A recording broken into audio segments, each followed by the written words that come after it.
तो चैप्टर 2 थोड़ा सा लंबा चैप्टर है, यानी कि लॉन्ग चैप्टर है। इसमें इंट्रोडक्शन टू सिक्योरिटी मार्केट बहुत ही बेसिक चैप्टर है ये। यानी कि इतने डिटेल में शायद ही किसी ने पढ़ाया होगा, या इतने डिटेल में इसमें स्टडी दी गई है एक एक टॉपिक के बारे में सिक्योरिटी मार्केट से रिलेटेड, कि अगर इसको अब अपन अच्छे से रीड कर लेते हैं तो आने वाले चैप्टर्स में जब भी सिक्योरिटीज का जिक्र होगा वहां पे हमें कोई प्रॉब्लम नहीं आने वाली।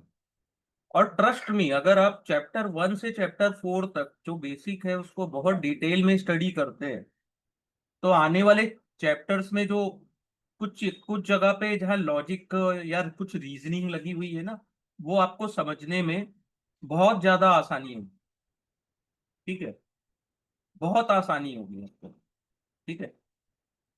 और देखिए, मार्केट में अगर कुछ अच्छा करना है, ठीक है, चाहे आप कहीं भी करियर बनाना चाहते हैं या जॉब में अच्छा करना चाहते हैं, ठीक है, पर्सनल कुछ करना चाहते हैं, तो जब तक आपके पास नॉलेज नहीं होगा ना, कोई नहीं आने वाला। नॉलेज नहीं होगा, कोई नहीं आने वाला। हो सकता है दो चार, एक दो बार आ जाए, लेकिन जब उसको समझ में आ जाएगा कि शॉर्टकट ज्यादा है तो लोग नहीं आते। डिटेल स्टडी चाहिए लोगों को। मार्केट में ज्यादा पैसे लोगों के लगते हैं, लोग वहां पैसे नहीं लगाना चाहते जिनको नॉलेज नहीं है। ठीक है। नॉलेज प्लस एक्सपीरियंस प्लस आप मार्केट को, आपका व्यू क्या है। ठीक है। तो सिक्योरिटीज क्या होता है, यहाँ पे अपन बहुत सारी चीज कवर करेंगे, जैसे meaning of securities and the function of security market, various kind of product in security market, structure of security market, ठीक है, activity of security market participant, various security market transaction. ठीक है। मार्केट पार्टिसिपेंट कौन है और उनके market में transaction कैसे होते हैं, डीमैट और रीमैट ऑफ सिक्योरिटीज। ठीक है। बहुत ही इजी चैप्टर है, इजी है, लेकिन बड़ा चैप्टर है। ठीक है। तो सिक्योरिटीज क्या है, securities are transferable financial instrument. Transferable means कि आप उसको बाय सेल कर करके, यानी कि एक one hand to other hand उसको सेल कर सकते हैं। ट्रांसफरेबल फाइनेंशियल इंस्ट्रूमेंट और contract that show evidence of indebtedness या ऑनरशिप इंटरेस्ट, ठीक है, in assets of incorporated entity. ठीक है। तो सिक्योरिटीज में क्या क्या आते हैं, equity shares, preference share, debentures, bond, other such instrument. ठीक है। अब इनको इशू कौन करता है, सिक्योरिटीज को issued by companies, financial institution और गवर्नमेंट। ठीक है, जिनको पैसे की जरूरत है। ठीक है। They are purchase by investor who has money to invest.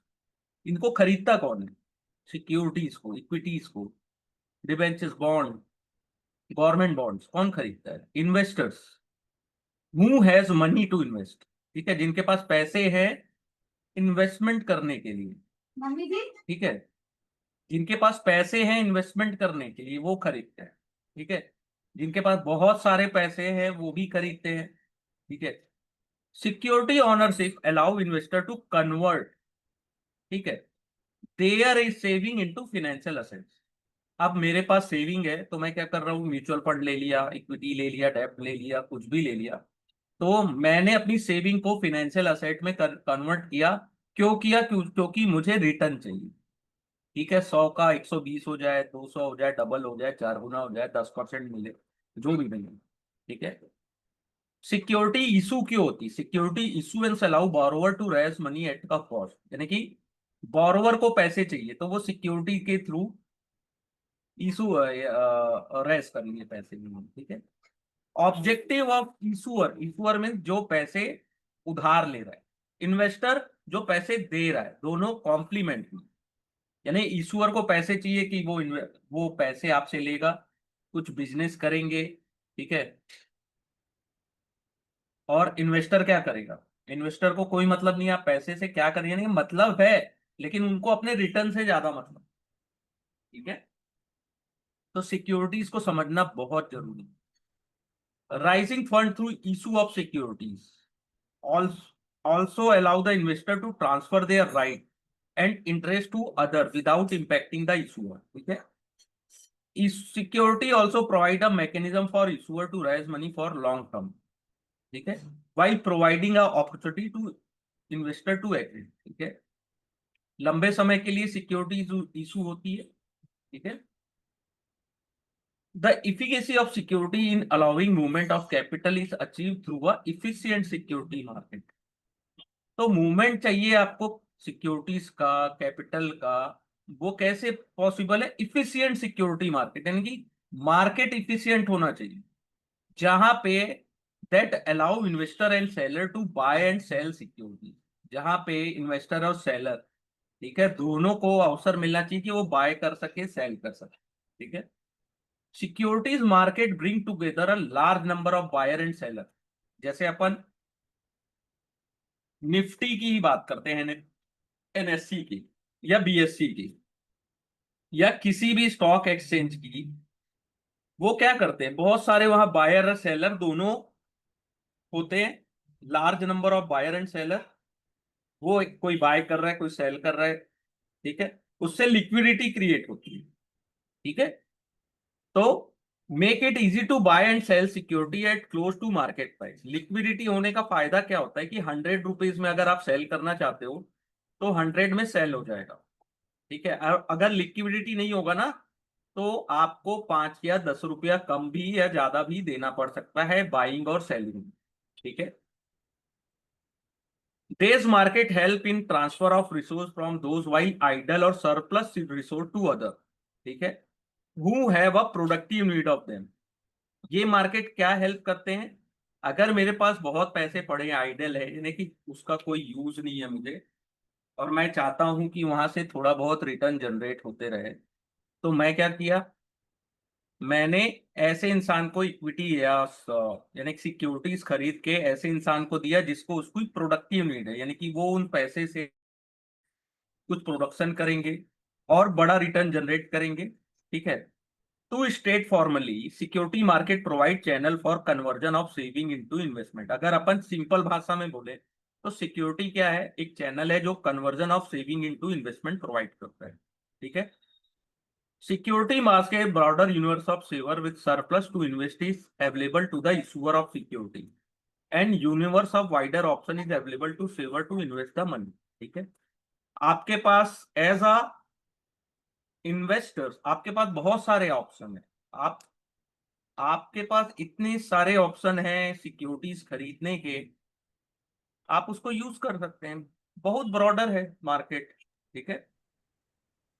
Broadly का मतलब होता है इन्वेस्टर्स, ठीक है। फाइनेंशियल मार्केट में कौन कौन होते हैं? पहला होता है इन्वेस्टर या प्रोवाइडर ऑफ फंड, या उसको बोलते हैं बायर ऑफ सिक्योरिटीज, ठीक है। कौन होते हैं ये? इन्वेस्टर। बोरोवर कौन होता है? जिसको पैसे की जरूरत है, सीकर ऑफ फंड या सेलर ऑफ सिक्योरिटीज। इंटरमीडियरीज में आता है जो इंफ्रास्ट्रक्चर प्रोवाइड करते हैं, facilitate transfer of fund and security. फिर रेगुलेटरी बॉडीज होती है, जैसे सेबी है, जो रिस्पॉन्सिबल है to orderly development of market, ठीक है। ये बहुत इंपॉर्टेंट पार्टिसिपेंट होते हैं फाइनेंशियल मार्केट में, ठीक है। तो the term security has be defined in, ये इंपॉर्टेंट क्वेश्चन है, यहां से आता है सिक्योरिटीज कहां पे डिफाइन किया गया है? तो section 2H of security contract regulation act 1956, SCR है, security contract regulation act, section 2H, ठीक है। तो सिक्योरिटीज में क्या क्या इंक्लूड है? Share, script, stock, bond, debenture, debenture stock, derivative based securities है, ठीक है। यूनिट और any other instrument issued by collective investment scheme to the investor, ठीक है। Security receipt defined in clause ZG of section 2 of securitisation and reconstruction of financial asset and enforcement of security interest act 2002, ठीक है। इसकी जो receipt है वो भी। Securities क्या नहीं है मैं आपको बता देता हूं, वो आता है क्वेश्चन, ठीक है। यूनिट और any other instrument issue to investor under any mutual fund scheme, ठीक है, ये भी सिक्योरिटीज है। लेकिन एनी यूनिट जिसमें इंश्योरेंस पॉलिसी है, जिसमें आपको इंस्ट्रूमेंट है, ठीक है, वाट एवर नाम कॉल्ड, कुछ भी नाम हो, लेकिन जहां पे आपको लाइफ का भी बेनिफिट मिल रहा है, यानी कि लाइफ इंश्योरेंस प्लस आपको इन्वेस्टमेंट रिटर्न भी मिल रहा है, ठीक है, वो सिक्योरिटीज में नहीं आते हैं। ठीक है, इसका क्लॉज कहाँ पे, clause 9 of section 2 of insurance act 1938।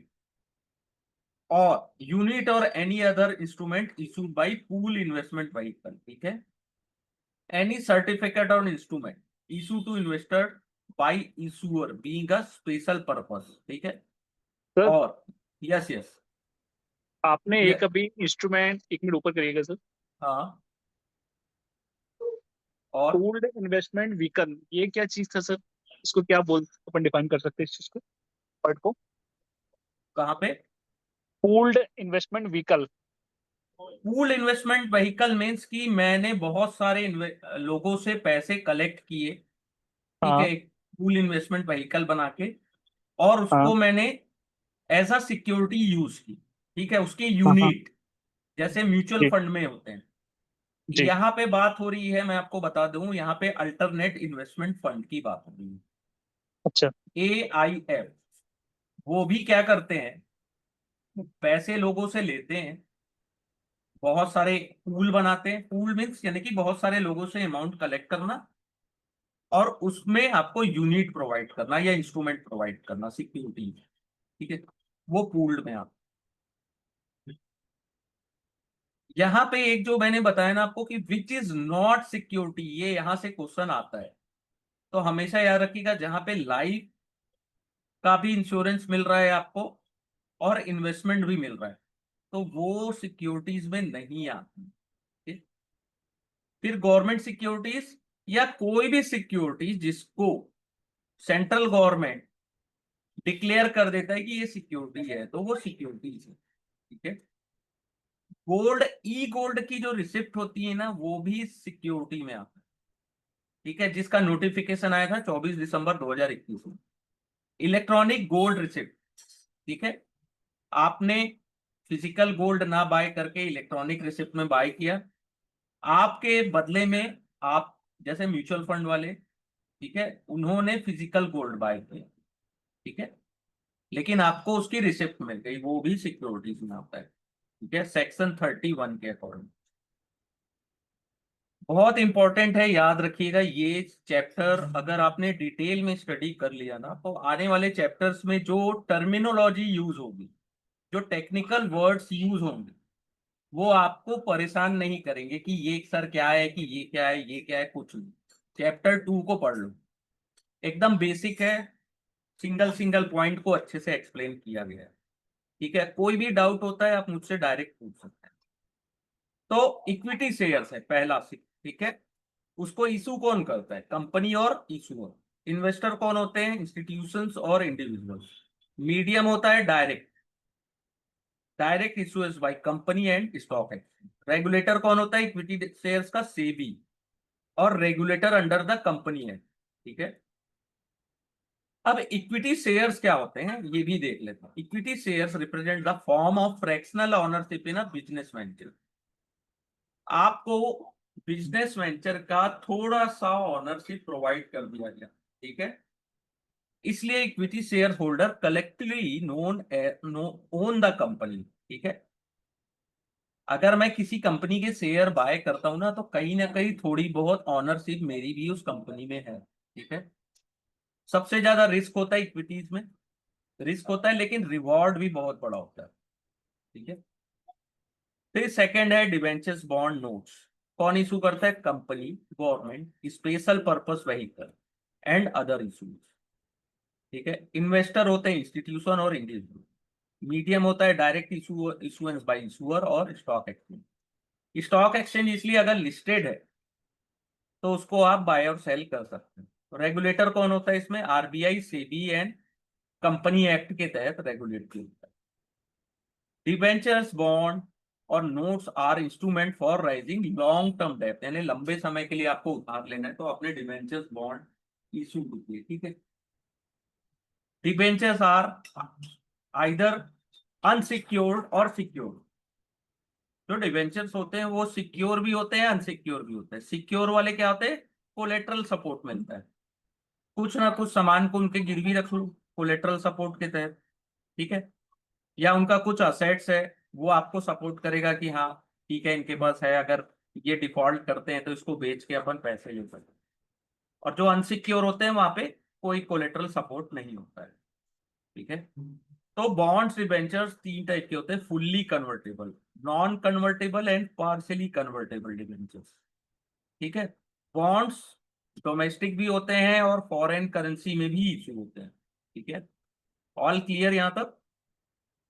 जो फुल्ली कन्वर्टेबल होता है जिसको एफ सी बी या एफ सी बी भी बोलते हैं, ठीक है, फुल्ली कन्वर्टेबल डिबेंचर्स या फुल्ली कन्वर्टेबल बॉन्ड, जो फुल्ली कन्वर्ट हो जाते हैं ऑर्डिनरी शेयर में ऑफ इशूइंग कंपनी। लेकिन ऐसा नहीं है कि आपको बताया नहीं, आपने जब बाय किया या खरीदा आपको बताया नहीं गया कि ये फुल्ली कन्वर्टेबल है। जब आप खरीदेंगे उसका specification and term of conversation दिया गया रहेगा जब वो इशू किया जाएगा, ठीक है,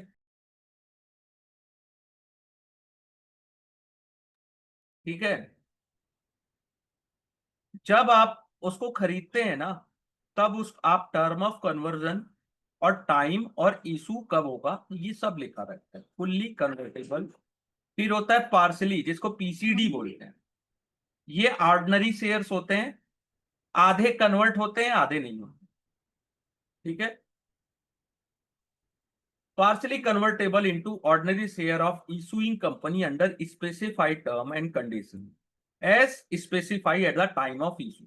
यानी कि जब टाइम इशू किया गया वही बता देते हैं कि कितने परसेंट जो आपके डिवेंचर्स हैं वो रिडीम होंगे और कितने ऑर्डिनरी शेयर्स में कन्वर्ट होंगे, ठीक है। फिर होता है नॉन कन्वर्टेबल डिवेंचर्स, ये क्या होते हैं, इनमें ऐसा कोई फीचर नहीं होता कि ये शेयर्स में कन्वर्ट हो, ये प्योर डेब्ट इंस्ट्रूमेंट होता है without a feature of conversion, ठीक है। जो एनसीडी होता है are repayable and redeem on maturity, ठीक है। तो एनसीडी जो होता है वो जो होता है प्योर डेब्ट इंस्ट्रूमेंट, इसमें कोई कन्वर्जन का फीचर नहीं होता।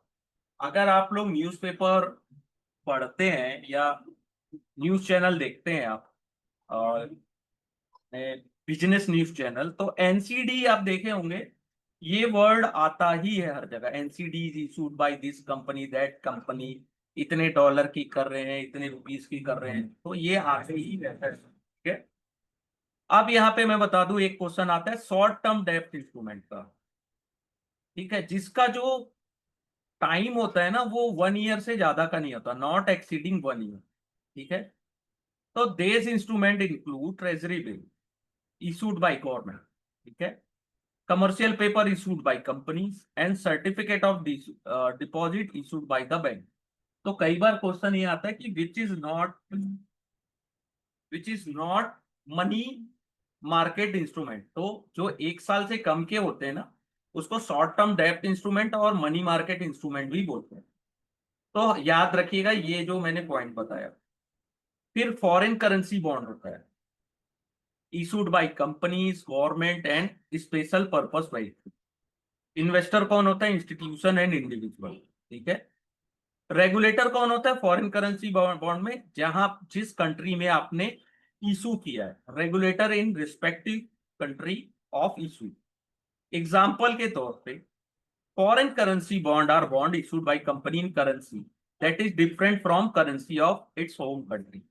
जैसे होम कंट्री हमारा देश है तो हमारे देश में रुपीज चलता है, ठीक है, इंडियन रुपीज। लेकिन अगर अपन यूएस में कोई बॉन्ड इशू करते हैं यूएसए में, तो क्या है, वो होता है फॉरेन करेंसी बॉन्ड। जैसे फरवरी 2020 में दिल्ली इंटरनेशनल एयरपोर्ट लिमिटेड ने एक, ये क्या है, Delhi international airport limited special purpose vehicle है ऑफ जीएमआर इंफ्रास्ट्रक्चर, उसने इशू किया था यूएसडी बॉन्ड, ठीक है। उसमें फीचर्स भी थे, this could also have a feature of conversion into share if needed based on preference of issue and investors, ठीक है। जो कंपनीज होती है ना इमर्जिंग मार्केट जैसे इंडिया, वो क्या करते हैं, इशू करते हैं बॉन्ड इन यूएसडी और करेंसी और अदर करेंसी जहां पे इकोनॉमिकली मैच्योर कंट्री है, यानी कि वो हमसे ज्यादा डेवलप कंट्री है, जहां पे रेट ऑफ इंटरेस्ट है लोअर इंटरेस्ट रेट है, ठीक है। लेकिन देश bond create significant foreign currency risk of to the issuer. जैसे एज अ मैंने अगर यूएस डॉलर में पैसे उधार ले लिए बॉन्ड इशू के, लेकिन अगर यूएस की करेंसी एप्रिसिएट होती है अगेंस्ट द लोकल करेंसी, तो मुझे ज्यादा अमाउंट देना पड़ेगा लोकल करेंसी में टू रीपे द लोन, ठीक है। इसलिए हमेशा ध्यान रखिएगा, ठीक है। नेक्स्ट वन, एक्सटर्नल बॉन्ड और मसाला बॉन्ड, ठीक है। एक्सटर्नल बॉन्ड या मसाला बॉन्ड इशू कौन करता है? Company, government and special purpose vehicle, ठीक है। इन्वेस्टर होते हैं इंस्टीट्यूशन और इंडिविजुअल, ठीक है। मीडियम क्या होता है? Direct influence by issuer and stock exchange. External bond याद रखिएगा, इसको बोलते हैं also referred as euro bond, ठीक है। Euro bond are issued by in a currency that is different from currency of country in which it is issued, ठीक है। if company issue a US dollar denomination bond in Kuwait, it would be referred as euro bond, ठीक है। क्यों बोला जा रहा है euro bond, क्यों बोल रहे हैं? या एक्सटर्नल, कुवैत का जो करेंसी है वो क्या है? कुवैत दिनार है। लेकिन हम कुवैत में कौन से डिनोमिनेशन में इशू कर रहे हैं? यूएस में, यूएसडी डॉलर में। इसलिए इसको बोला जाता है यूरो बॉन्ड या एक्सटर्नल बॉन्ड, ठीक है। लेकिन एक्सटर्नल बॉन्ड अगर डिनोमिनेटेड हो इंडियन रुपीस में, तो उसको बोलते हैं मसाला बॉन्ड, ठीक है। ये बॉन्ड्स इशू होते हैं आउटसाइड ऑफ इंडिया, ठीक है, लेकिन इनका डिनोमिनेशन होता है इंडियन रुपीस में, ठीक है। Masala bond were issued by the first time international finance corporation, जो लिस्ट हुआ था लंदन स्टॉक एक्सचेंज, ओके। ये याद रखिएगा, एक्सटर्नल बॉन्ड और मसाला बॉन्ड क्वेश्चन आते हैं यहाँ से, ठीक है। फिर होता है वारंट और कन्वर्टेबल वारंट। वारंट को इशू करती कंपनी। मीडियम होता है डायरेक्ट इशुएंस और स्टॉक एक्सचेंज। रेगुलेटर होता है सेबी, ठीक है। Warrants are options that entitle an investor to buy equity share of issuer company after a specified time।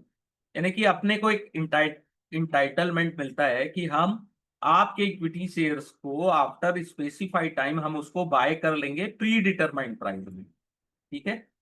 जैसे मैं आपको बोल रहा हूँ कि मैं आपको ये बॉन्ड, ये इक्विटी शेयर 50 रुपए में इशू करूंगा, उसके लिए मैंने आपको वारंट दे दी। अब उसका शेयर चाहे 500 रुपए जाए, चाहे 50 से जीरो हो जाए, ठीक है, मैं आपको 50 रुपए में ही इशू करूंगा, ठीक है। अभी कुछ कंपनीज ही यूज करती है वारंट्स को, ठीक है। फिर होता है इंडाइसेस। इंडाइसेस तो अपने को पता है, इंडेक्स, ठीक है। एक मार्केट का इंडेक्स होता है जिससे अपन मार्केट के मूवमेंट को ट्रैक करते हैं, जैसे निफ्टी या बैंक, ये आपका सेंसेक्स।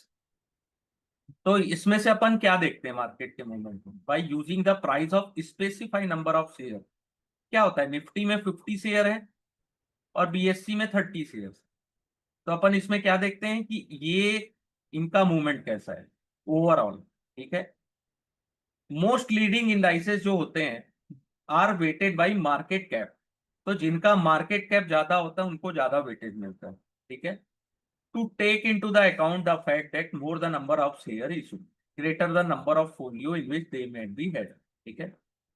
जो स्टॉक्स होते हैं इंडेक्स में वो क्वाइट लिक्विड होते हैं, यानी कि बाकी शेयर से ज्यादा लिक्विडिटी उनमें होती है, क्योंकि सबसे ज्यादा ट्रेडिंग उसी में होती है, सबसे ज्यादा लोग उसको बाय करके रखते हैं, ठीक है। तो वाइडली जो ट्रैक इंडाइसेस है, पहला है NSC Nifty 50, standard and poor BSc Sensex and MSCI, ये तीन इंपॉर्टेंट है, ठीक है। Standard and Poor Sensex has been computed as market cap weighted index of 30 stocks, ठीक है। SX40 is composed of 40 most representative stock, ठीक है, जिसको बोलते हैं metropolitan stock exchange of India, MSCI. तो कई बार यहां से भी क्वेश्चंस आते हैं, ठीक है। निफ्टी में क्या होते हैं, 50 स्टॉक्स होते हैं जो लिस्टेड कंपनीज के। ओके, यहां तक क्लियर। ये भी आता है कई बार क्वेश्चन, इसको हल्के में मत लीजिए, क्योंकि वहां जब क्वेश्चन घुमा के देता है ना, तो ये जो इजी क्वेश्चंस है ना, उसको भी अपन गलत कर जाते हैं, ठीक है। तो इंडाइसेस जो चूज होते हैं, जो स्टॉक से यूज चूज किया जाता है कि इसको इंडाइसेस में यूज करना है, उसके लिए क्या होता है, लिक्विडिटी देखते हैं, availability of floating stock, size of market sir cap. हाँ। MSC SX40, सर इसको हाँ, अपन कहाँ से ट्रैक कर सकते हैं, मतलब कहाँ से देखते हैं इसको, वॉच आउट इसका कहाँ से करना चाहिए? इसका अब आपके ब्रोकर से आप पूछिएगा कि वो कहाँ पे है, यानी कि इसका ज्यादा वाइडली यूज नहीं है, लेकिन हम्म, ये भी एक स्टॉक एक्सचेंज है जो इंडिया में अवेलेबल है। कई ओके देखो। वो ब्रोकर्स के ऊपर है, अगर आप उसमें जाना चाहें तो उसमें भी जा सकते हैं, ट्रैक कर सकते हैं, लेकिन मेरा देखो तो ये। सर निफ्टी हाँ। और सेंसेक्स तो हमको इजीली दिख जाता है। हाँ, इसका नहीं दिखता, मुझे भी नहीं दिखता। मैं केवल दो ही ट्रैक करता हूँ, निफ्टी और सेंसेक्स। और सेंसेक्स को भी मैं ज्यादा नहीं दिखता, मैं निफ्टी को ही देखता हूँ बस।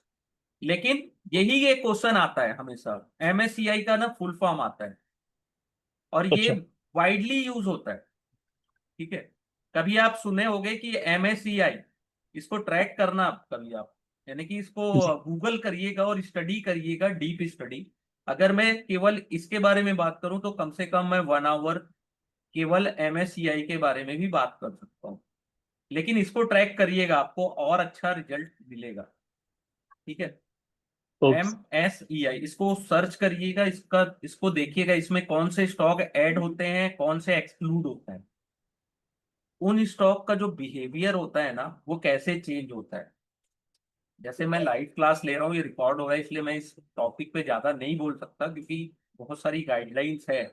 लेकिन इसको आप ट्रैक करिएगा, आपको देखिए, आप देखना आपको और ज्यादा इम्पैक्टफुल रिजल्ट मिलेगा। एमएससीआई। अब computation of index is review, ठीक है। जो कंपोजिशन ऑफ स्टॉक होते हैं इंडेक्स में, रिव्यू होते हैं हर 3 महीने में या टाइम टू टाइम। कुछ एक्सक्लूड होते हैं, कुछ इंक्लूड हो जाते हैं। कुछ और इंडाइसेस है, जैसे निफ्टी नेक्स्ट 50, 100, 500, बीएससी 100, बीएससी 500, ये सब भी यूज होते हैं। इसके अलावा सेक्टर के अनुसार banking, information technology, pharma, FMCG, ये सब भी ट्रैक होते हैं। मेजर यूज ऑफ इंडाइसेस क्या होता है, सबसे इंपॉर्टेंट, अपन the index can given a comparison of return of investment in stock market as oppose to asset class such as gold और डेट। तो अपन मार्केट का ईयरली परफॉर्मेंस देखना है, तो निफ्टी कितना गया साल भर में, तो मान लीजिए 10%, 15% गया। और उसके कंपैरिजन में आप देखोगे कि गोल्ड ने कितना रिटर्न दिया, डेप्ट आपने कोई बॉन्ड खरीदा था उसने कितना रिटर्न दिया। तो comparison of investment in stock market, ठीक है, या अदर असेट्स क्लास, इजिली अपन कंपेयर कर सकते हैं अपनी पोर्टफोलियो या इक्विटी फंड्स का परफॉर्मेंस, उसको भी कंपैरिजन कर सकते हैं स्टॉक मार्केट इंडेक्स से। अपने देश की इकोनॉमी कैसे कर रही है, ठीक है, अपने देश की इकोनॉमी कैसे कर रही है, कौन सा सेक्टर इकोनॉमी में कितना अच्छा कर रहा है, वो भी अपन इंडेक्स से ट्रैक कर सकते हैं। रियल टाइम सेंटीमेंट देख सकते हैं, जैसे आज आपने मार्केट का सेंटीमेंट चेक किया होगा, तो समझ में आओगे कि सुबह क्या हाल था, फिर अचानक से सेंटीमेंट बिगड़ कैसे गया, ठीक है। सर एक चीज पूछना चाहूंगा मैं। हाँ। Sir the index can give a comparison of returns on investment, हाँ। ये वाली जो लाइन है सर, तो ये हाँ, पर्टिकुलर इन्वेस्ट इंडेक्स की बात हो रही है, जैसे निफ्टी, बैंक निफ्टी, या? आपको निफ्टी का रिटर्न कितना मिला ईयरली, और गोल्ड जी। ने कितना रिटर्न दिया एक साल में। ओके। आपने जो पोर्टफोलियो बनाया उसने 1 ईयर में कितना रिटर्न दिया, जी। और निफ्टी ने कितना रिटर्न दिया सेम ईयर। ठीक है सर, लाइक जैसे कि निफ्टी 20 की भी बात हो रही है क्या इसमें ही? नहीं, निफ्टी 20 तो वही सेम निफ्टी ही है। जी। उस सेम स्टॉक और सेम उसका वेटेज के अनुसार वो निफ्टी 20 तैयार किया जाता है, क्योंकि जी। आप निफ्टी को लॉन्ग टाइम के लिए नहीं खरीद सकते। ठीक है। जी। निफ्टी या तो फ्यूचर में आप बाय कर सकते हो या ऑप्शन बाय कर सकते हो, लेकिन बहुत सारे उसके इंडेक्स फंड है, निफ्टी इंडेक्स फंड, उसको अपन बाय करते हैं तो उसको कंपेयर करते हैं। निफ्टी 20 भी वही है, ठीक है। ओके। लेकिन उसका कैलकुलेशन क्या है कि उसकी प्राइस क्या चल रही है, वो आपको जब आप उसमें इन्वेस्टमेंट करें तो उसको ट्रैक करना कि कैसा वेटेज है, क्या है। ठीक है, जो एग्जैक्टली exactly निफ्टी के आसपास चल रहा है वो ज्यादा अच्छा रिजल्ट देगा। Okay sir. ठीक है, फिर होता है म्यूचुअल फंड। इसको भी डायरेक्ट म्यूचुअल फंड इशू करते हैं कई ठो म्यूचुअल फंड, स्टॉक एक्सचेंज, कई स्टॉक एक्सचेंज, यानी कि जो म्यूचुअल फंड होते हैं वो स्टॉक एक्सचेंज में भी लिस्टेड होते हैं। रेगुलेटर होते हैं सेबी, म्यूचुअल फंड को सेबी रेगुलेट करते हैं। ठीक है। तो mutual fund are investment vehicle that pool together money contributed by investors. Investor से पैसे लिए, उसको पूल टुगेदर यानी एक साथ किया अपन ने, और उस फंड को इन्वेस्टमेंट किया पोर्टफोलियो ऑफ सिक्योरिटीज, यानी कि बहुत सारे स्टॉक बॉन्ड्स को मिला के। ठीक है। तो that reflect the common investment objective of the investor. ठीक है। और जो each investor share is represent by unit, अपने को क्या मिलता है वहां पे, यूनिट। अगर अपन म्यूचुअल फंड बाय करते तो क्या मिलता है वहां पे, यूनिट मिलता है जिसकी वैल्यू होती है the value of unit called net assets value, NAV, जो कंटिन्यूअस चेंज भी होते रहता है। जैसा परफॉर्मेंस पोर्टफोलियो देता है उसके अनुसार एनएवी भी चेंज होते रहता है। ठीक है। Mutual fund can be classified as open ended and close ended. दो टाइप के होते हैं, इसको प्लीज याद रखिएगा, open ended and close. Open ended scheme offer the investor the option to buy unit from the fund any time और sell the unit back to the fund at any time. कभी भी bye करो कभी भी cell करो, open and. ठीक है। इनकी कोई मैच्योरिटी नहीं होती, मैच्योरिटी टाइम नहीं होता फिक्स। ठीक है, एनी टाइम। लेकिन क्लोज एंडेड जो होते हैं वो फिक्स्ड होते हैं। ठीक है, दे सेल है स्पेसिफिक नंबर ऑफ यूनिट। ठीक है। But unit of close ended fund can be bought और सोल्ड इन स्टॉक मार्केट। ठीक है, जहां पे वो लिस्टेड हो। इनकी एक फिक्स मेच्योरिटी टाइम होती है, इसको आप बाय सेल कर सकते हैं, लेकिन कहाँ, स्टॉक मार्केट में। आप यूनिट को वापस, ओपन एंडेड को कभी भी बाय कभी भी सेल कर सकते हैं, लेकिन स्टॉक जो क्लोज एंडेड है उसको आप नहीं बेच खरीद सकते, केवल वो स्टॉक एक्सचेंज में लिस्टेड होते हैं जहां उसको बाय और सेल कर सकते। आपने जो बात की थी निफ्टी और बैंक निफ्टी की, यानी कि सेंसेक्स की, तो वो होते हैं एक्सचेंज ट्रेडेड फंड। ठीक है, regulated by SEBI, direct issue by mutual fund. ETF, exchange traded fund, is the investment vehicle that invest fund pooled by investor to track a index और commodity. ठीक है, कहां पे इन्वेस्टमेंट करते हैं, index में, या सेम इंडेक्स जैसा वो फंड बनाते हैं। ठीक है, it is similar to index fund that sense that it is portfolio reflect the index its track. ठीक है, unlike the index fund, unit of ETF are listed and traded in demat. Same होता है ETF। ठीक है, their price change continuously to reflect change in index और commodities price। तो ETF आज के डेट में बहुत पॉपुलर है। लोग जो थोड़े से और ज्यादा जानकार हैं वो म्यूचुअल फंड में ETF ही लेना पसंद करते हैं। ठीक है, ETF का क्या बेनिफिट है, ETF provide the diversification benefit of a index. ठीक है, as the facility to sell or buy a real time price। ठीक है, every one unit of the fund। और ETF is passive manage fund, तो इसका expense ratio जो होता है ना, खर्चा, वो म्यूचुअल फंड स्कीम से कम है। ठीक है, फिर होता है हाइब्रिड या स्ट्रक्चर फंड। ठीक है, तो पहला होता है प्रेफरेंस शेयर्स। याद रखिएगा, एक क्वेश्चन आता है प्रेफरेंस शेयर से रिलेटेड, या जितनी भी मैंने चीजें आपको इंपॉर्टेंट या डिटेल में समझाई है उसको हल्के में मत लेना, बहुत आता है question. Preference share, as their name indicate, ये special kind of equity shares होते हैं। इसमें प्रेफरेंस मिलता है, यानी कि प्रेफरेंस दे रहा हूं ना मैं आपको, प्रेफरेंस ओवर कॉमन या ऑर्डिनरी इक्विटी शेयर्स। ठीक है, वो भी कब? Eight the time of dividend, eight the time of repayment of capital, in the event of winding up of the company. आपको मैं प्रेफरेंस शेयर में किस चीज में प्रेफरेंस दे रहा हूं? डिविडेंड। आपको डिविडेंड दे रहा हूं प्रेफरेंस में। अगर कंपनी वाइंड अप होती है, बंद होती है, तो आपको मैं रीपेमेंट देता हूं आपके कैपिटल को पहले, ऑर्डिनरी शेयर्स के से पहले मैं आपको दूंगा। ठीक है, तो इसके कुछ फीचर्स होते हैं इक्विटीज के और कुछ होते हैं डेब्ट के। ठीक है, तो दोनों फीचर्स होते हैं। ठीक है, preference share resemble equity as a preference shareholder called shareholder of the common company. ठीक है, क्रेडिटर नहीं होते, उधार नहीं दिए, बस इनको पेमेंट होती है ना, टर्म एज डिविडेंड। ठीक है, the time is paid from the profit after tax and dividend payment is not a obligation like interest. तो अपन उनको डिविडेंड प्रेफरेंस में दे रहे, लेकिन जरूरी नहीं है कि ये कोई ऑब्लिगेशन नहीं है, जैसा अपन डेब्ट में जो इंटरेस्ट पेड करते हैं उसके अनुसार, वैसा इसमें नहीं है। ठीक है, बस इक्विटी शेयर्स की तरह प्रेफरेंस शेयर में कोई वोटिंग राइट नहीं होता। ठीक है, और right over the residual asset of the company. Capital में आपका है, लेकिन residual assets of the company में इक्विटी शेयर्स वालों का ज्यादा उनका राइट, प्रेफरेंस शेयर्स वालों को वहां पे राइट नहीं होता। ठीक है, प्रेफरेंस शेयर में डेब्ट के क्या क्वालिटी होती है? दे offer pre determined rate of dividend.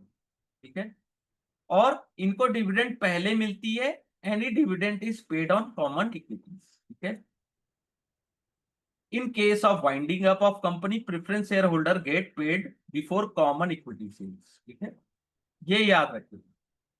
तो प्रेफरेंस शेयर भी दो टाइप के होते हैं, क्यूमुलेटिव, जहां पे अनपेड डिविडेंड जो होता है वो कैरी फॉरवर्ड है, और नॉन क्यूमुलेटिव में क्या होता है? अनपेड डिविडेंड होता है, वो लैप्स हो जाता है। ठीक है,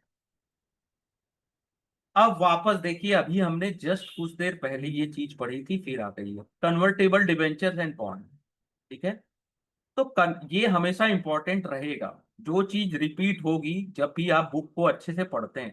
ठीक है, अच्छे से डिटेल में स्टडी करते हैं, तो जो जो टॉपिक एक बार दो बार रिपीट होता है तो उसको ज्यादा फोकस करना है। तो जैसे कन्वर्टेबल डिबेंचर्स आर डेब्ट instrument that can be converted in equity share of the company at a future. ठीक है, तो इसमें दोनों के फीचर्स होते हैं, डेब्ट एंड इक्विटी। ठीक है, इट पे पीरियडिक कूपन इंटरेस्ट, यानी कि आपको ब्याज मिलते रहेगा, कूपन मिलते रहेगा, अनलाइक अदर डेब्ट इंस्ट्रूमेंट टिल कन्वर्जन, जब तक कन्वर्जन नहीं हो जाता। ठीक है, तो एक होता है full convertible debentures, whether the entire face value of debenture is converted into equity shares. तो फुल कन्वर्टेबल डिबेंचर्स क्या होते हैं? जहां पे आपका जो फेस वैल्यू ऑफ डिबेंचर है पूरी तरीके से इक्विटी शेयर्स में कन्वर्ट हो जाएगा। पार्शली कन्वर्टेबल में एक पोर्शन होगा जो डिबेंचर्स का, वो कन्वर्ट होगा इक्विटीज में। ठीक है, और जो नॉन कन्वर्टेबल पोर्शन होगा वो रिमेन रहेगा डिबेंचर्स में, उसमें आपको इंटरेस्ट इनकम मिलती रहेगी, और जब वो उसकी एक्सपायरी होगी या जब उसका टाइम खत्म होगा तो आपको टाइमली रिडीम भी मिल जाएगा। ठीक है, फिर होता है ऑप्शनली कन्वर्टेबल डिबेंचर्स। ठीक है, उसमें आपके पास ऑप्शन रहेगा, आप चाहो तो उसको इक्विटी शेयर्स में कन्वर्ट कर सकते हो, या तो आप उसको टिल, जब तक टाइम है, आप उसको उसमें डेप्ट के फायदे ले सकते हो। ठीक है, ये आपके ऊपर। ऑप्शनली, ये तीनों का जो फुल फॉर्म है इसको याद रखिएगा, आता है एग्जाम में। अब कन्वर्जन होता है eight the time of making of issue. आपको ये इंस्ट्रूमेंट मैंने इशू कर दिए, लेकिन वो आपको मैंने, जब मैं इशू कर रहा हूं तो मुझे क्या क्या चीजें बतानी है? Date on which before the conversion may be made, ratio of conversion, यानी कि एक आपको कितने शेयर्स मिलेंगे। ठीक है, ईच डिबेंचर्स में, price at which the share will be allotted to investor on conversion. ठीक है, ये यूजली डिस्काउंट में ही मिलता है, आपको शेयर जो मिलेंगे ना मार्केट प्राइस से डिस्काउंट में ही मिलते हैं। आपको प्रोपोर्शन बताना पड़ेगा कि कितने परसेंट आपको डिबेंचर से कितने इक्विटी शेयर्स दे मिलेंगे। ठीक है। The advantage of issuer of convertible debenture lie in the fact that convertible debenture usually have lower coupon rate। जो भी convertible debenture होते हैं वो उसमें जो कूपन रेट होता है बहुत ही मिनिमम होता है, बहुत लोअर होता है देन प्योर डेब्ट इंस्ट्रूमेंट। क्यों? Because the yield of the investor in such debenture is not from coupon. क्योंकि लोग यहाँ कूपन रेट के लिए या इंटरेस्ट के लिए नहीं आते हैं, वो चाहते हैं the possibility of capital appreciation in the investment once the debenture are converted into a equity share. तो जब इक्विटी शेयर्स में वो कन्वर्ट हो जाएगा तब आपको जो कैपिटल एप्रिसिएशन मिलेगा ना, उसके लिए ज्यादा से ज्यादा लोग कन्वर्टेबल डिबेंचर्स में इन्वेस्टमेंट करते हैं। और इशूअर को क्या फायदा होता है कि उनको लाइफ टाइम के लिए आपको पेमेंट इंटरेस्ट पेड नहीं करना है। ठीक है ना, आपको डेब्ट को पे करना है। ठीक है।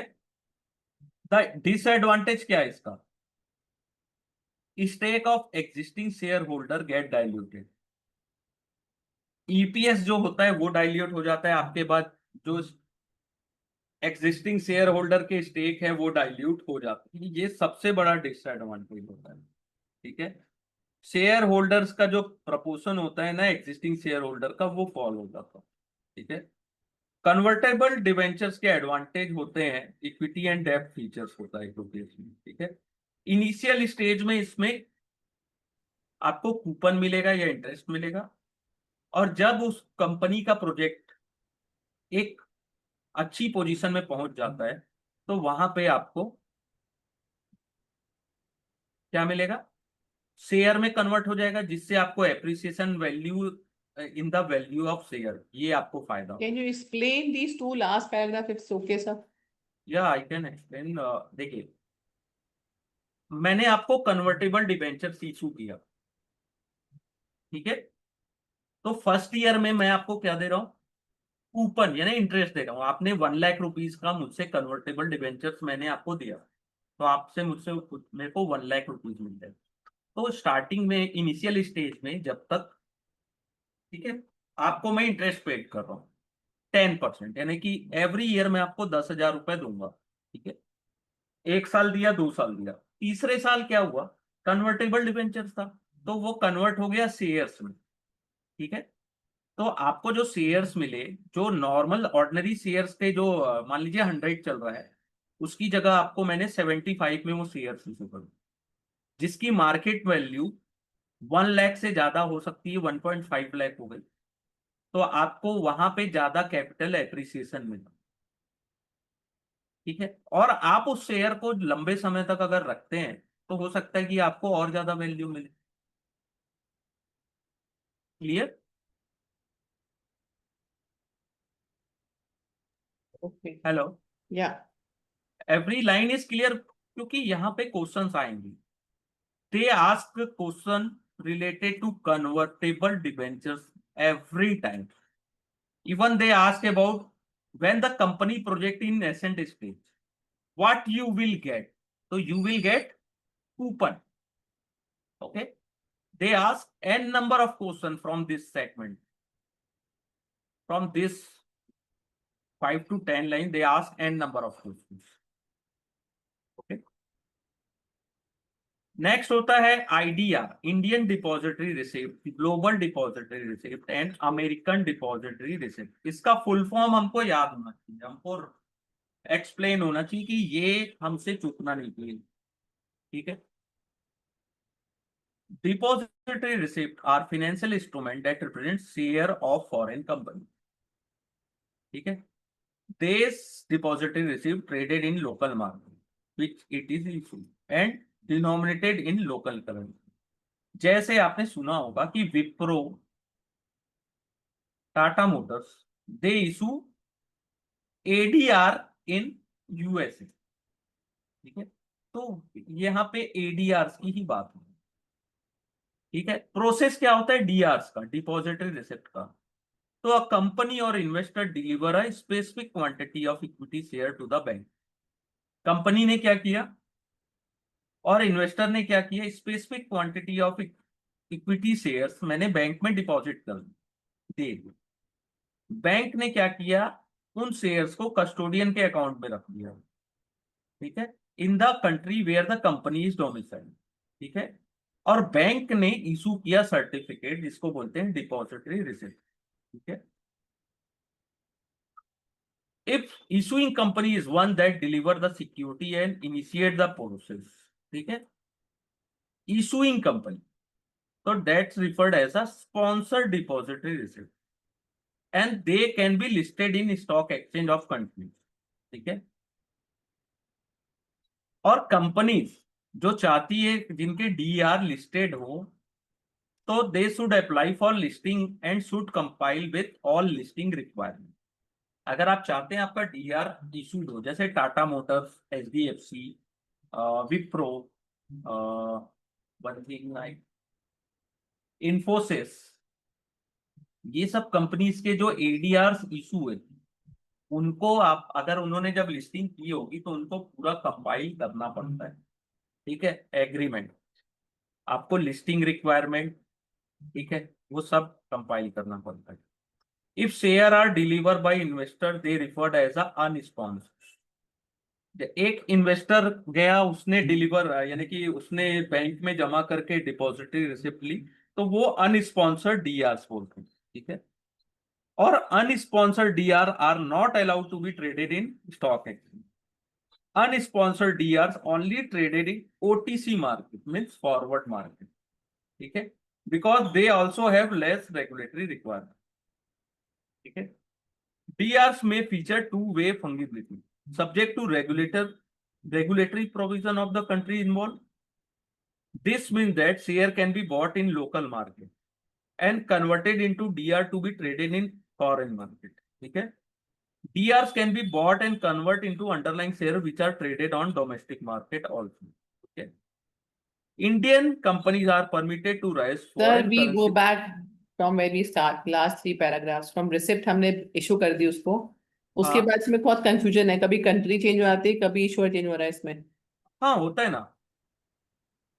मैंने वहां के बैंक में जाके शेयर्स को जमा किए कस्टोडियन के अकाउंट में, कस्टोडियन ने कहा किया क्या किया, मुझे सर्टिफिकेट दे दिया उन्होंने। तो वो सर्टिफिकेट्स क्या है, Custodian कौन होता है? कस्टोडियंस जिसके पास अपन अपनी सिक्योरिटीज जमा रखते हैं, जैसे As a company मैंने अपने stocks आपको मतलब equity आपको दे दी है हाँ as a company, and then you will be A, distributing it. हाँ, या मैं उसको जमा करके आपको रिसिप्ट दे रहा हूँ, लेकिन एज अ कंपनी अगर आप दे रहे हैं तो स्पॉन्सर डीआर कहलाता है। लेकिन एज अ इन्वेस्टर अगर आप जमा करते हैं और मैं आपको रिसिप्ट दे रहा हूं, तो वो अनस्पॉन्सर्ड डीआर कहलाता है। आगे क्लियर होगा थोड़ा बहुत, थोड़ा सा और आगे, दो हाँ लाइन सर, का। एक चीज मैं पूछना चाहूंगा। हाँ हाँ सर, एक्चुअल में मुझे डीआर का स्पेसिफिक मीनिंग समझ में नहीं आया। जैसे कि आगे वाले पोर्शन तो मुझे पूरा क्लियर हुआ था, बट डीआर एक्चुअल में है क्या? डीआर एक्चुअल में क्या है कि टाटा मोटर्स या एचडीएफसी बैंक, जिनको फॉरेन फॉरेन कंट्रीज में से भी पैसे रेज करने, तो वो उन्होंने क्या किया, यूएस गए, यूएस में उन्होंने अपने शेयर्स को बैंक में रखा, बैंक ने क्या किया, कस्टोडियन के पास दे दिया, ठीक है, जहां पे कंट्री का डोमिसाइल, ठीक है, जहां पे कंट्री जिस कंट्री में कंपनी का हेड ऑफिस है या डोमिसाइल है, ठीक है, जहां पे अब आपने कंपनी का एग्जाम्पल दिया था सर इन्फोसिस का, जैसे तो इन सब हाँ के कंपनीज के एडीआरस होते हैं हाँ जो वहां एडीआर पे होते हैं ना। फॉरेन कंट्रीज में ट्रेड हम करते हैं बेसिकली यस एडीआरस यस में। Yes yes yes. तो ये जैसे इन्फोसिस का है तो हमारा वो इंडियन का हेड ऑफिस होगा, तो उसका डोमिसाइल कंट्री जो बैंक कहाँ रखेंगे हम? फॉरेन कंट्री में रखेंगे, यहाँ रखेंगे? जो जहां पे डोमिसाइल है वहां पे रखेंगे कस्टोडियन डोम- अकाउंट्स, तो जैसे ठीक है। इंडियन कंपनी है इन्फोसिस, हाँ, तो जहां पे कंपनी का डोमिसाइल है, जहां पे कंपनी है वहां पे रखो, ठीक है। Now like they custodians have offices across the globe also, right? No, तो हेड ऑफिस, तो इंडिया हुआ। हाँ, तो वहां पे रखेंगे, लेकिन उनके कस्टोडियन अकाउंट में रखेंगे, ठीक है, हाँ, custodian custodian account account of the company, right? In the तो कंट्री। हाँ, of the bank places the security in the custodians account, जो कि या जिस भी डोमिसाइल कंट्री में होगा। तो बेसिकली बैंक उस कंपनी के इक्विटी शेयर्स अपने पास रखेगा उस कंट्री, बैंक नहीं रखेगा, बैंक उसको कस्टोडियन अकाउंट में रखेगा। बैंक बैंक, कस्टोडियन अकाउंट में रखेगा जो यस कि जिस कस्टो कंट्री में वो हाँ होगी हाँ, जैसे कंपनी। अपन, जैसे हम भी अभी आज सिक्योरिटीज अगर आप खरीदते हैं ना, तो वो भी कहीं ना कहीं कस्टोडियन के पास जमा होती है। ओके, और फिर कस्टोडियन ये सर्टिफिकेट रिसिप्ट बन के और लोगों को ओवरसीज मार्केट में मिल जाते हैं, ऐसा लिस्टेड, है? लिस्ट किया जाएगा, इस रिसिप्ट को लिस्ट किया जाएगा, जिसके लिए आपको लिस्टिंग एग्रीमेंट या रिक्वायरमेंट जो होते हैं उसको कंपाइल करना पड़ेगा। ये अभी दो लाइन और पढ़ने के बाद आपको और क्लियर होगा। ठीक है, जैसे इंडियन कंपनीज को फॉरेन करेंसी रिसोर्स, आपको पैसे उठाने हैं विदेश में, ठीक है, तो foreign comp in the form of issue of ordinary equity shares through depository receipt, Indian company are permitted to raise foreign currency resource. तो क्या करना होगा, ऑर्डिनरी शेयर को डिपॉजिटरी रिसिप्ट में चेंज किया, चाहे टाटा मोटर्स हो, चाहे एचडीएफसी बैंक हो, चाहे इंफोसिस हो, ठीक है। और फॉरेन कंपनीज को अगर इक्विटी कैपिटल उठाना है इंडिया से, तो वो क्या करेंगे, आईडीआर इशू होगा इंडिया में, ठीक है, इंडियन डिपॉजिटरी रिसिप्ट। सर ये मेनली जो रहता है ये अपना हाँ कंपनीज के लिए रहता है, इन्वेस्टर्स के लिए नहीं रहता आइडिया, राइट? मेनली जो आइडिया है कंपनीज के लिए रहता है, अपने फंड को रेज करने के लिए। हाँ, कंपनी ही फंड रेज करेगी ना, वो जी आपके जी। लिस्टिंग एग्रीमेंट को साइन करेंगे, ठीक है, तब वो रेज कर पाएंगे। ऐसे ऑर्डिनरी अपन गए और अपन ने एचडीएफसी बैंक के शेयर्स को जमा कर दिया और बोलेंगे इसको लिस्ट कर दो, ऐसा नहीं होगा, वो अनस्पॉन्सर होगा। लेकिन जब कंपनी जाएगी ना, तब वो अपने लिस्टिंग एग्रीमेंट या यूएस का जो ट्रेडिंग रूल है, मार्केट के जो रूल्स हैं उसको फॉलो करेंगे, तब वो वहां पे इशू होगा। इसलिए बहुत बार आपने देखा होगा, जैसे मार्केट में रिजल्ट आता है किसी एचडीएफसी बैंक या टाटा मोटर्स या इंफोसिस या विप्रो, तो विप्रो का रिजल्ट आता है कब, शाम को। आपको ट्रैक करना है ना कि विप्रो का रिजल्ट कैसा गया, तो आप विप्रो के एडीआर को देख लीजिए आफ्टर रिजल्ट, सेम, यानी कि आपको समझ में आ जाएगा कि ये पॉजिटिव था कि निगेटिव था, क्योंकि उस समय हमारा मार्केट बंद रहता है। ठीक है, बहुत सारे यूज है इसके।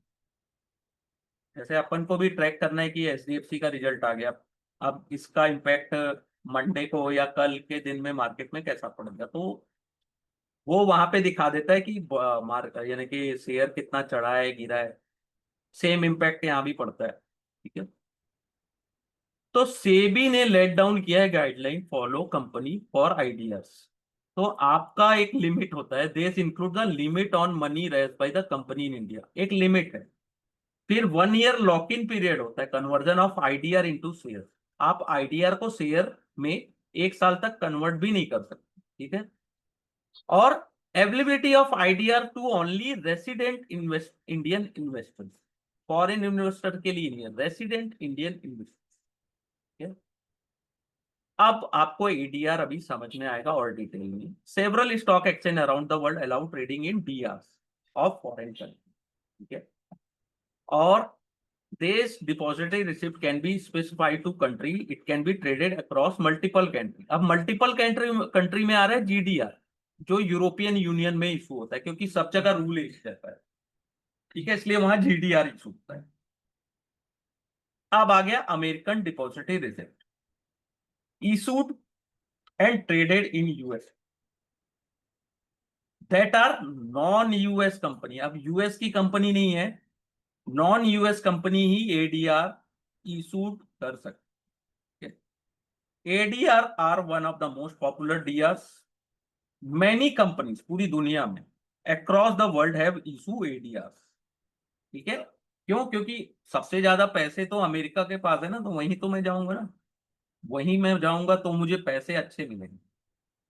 अब मैं दूसरे देश जाऊंगा जहां हमारे हमारे देश से भी, यानी कि तो यानी कि वहां की इकोनॉमी उतनी अच्छी है नहीं, तो मुझे कोई फायदा होगा ही नहीं।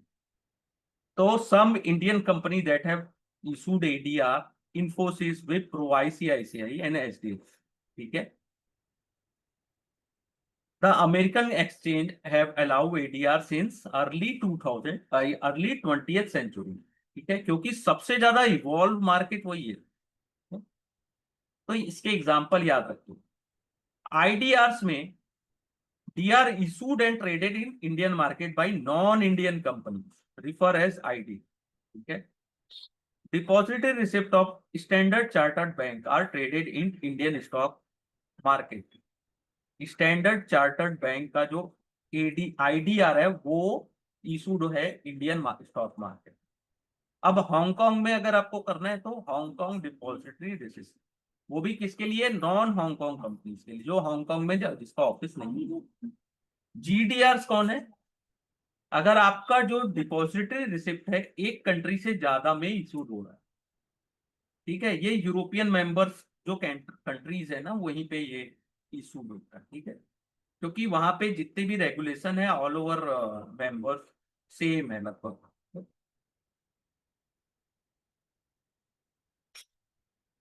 The companies whose shares are traded as DR get a wider investor base from investor international market। अब डीआर इशू है तो क्या है, यूएस में भी लोग खरीद रहे हैं सेल कर रहे हैं, तो मेरे को बहुत ज्यादा वाइडर रेंज ऑफ इन्वेस्टर्स मिल गए। इन्वेस्टर इन इंटरनेशनल मार्केट, जो इंटरनेशनल मार्केट में कोई है उस वो चाहता है कि इन्फोसिस आईसीआईसीआई बैंक खरीदे, लेकिन यहाँ पे हमारे देश में हो सकता है बहुत सारे रेस्ट्रिक्शन है, एडमिनिस्ट्रेटिव इशू है, तो वहां पे एचडीएफसी बैंक के शेयर ना खरीद के वो वहां से एडीआर उसके खरीद सकता है, ठीक है। Holding DR give investor the right to dividend, अगर आपके पास डीआर है तो आपको डिविडेंड मिलेगा, कैपिटल एप्रिसिएशन भी मिलेगा, but no voting right. Issue of voting right to DR is under consideration of SEBI act, ठीक है। ऑल क्लियर यहां तक?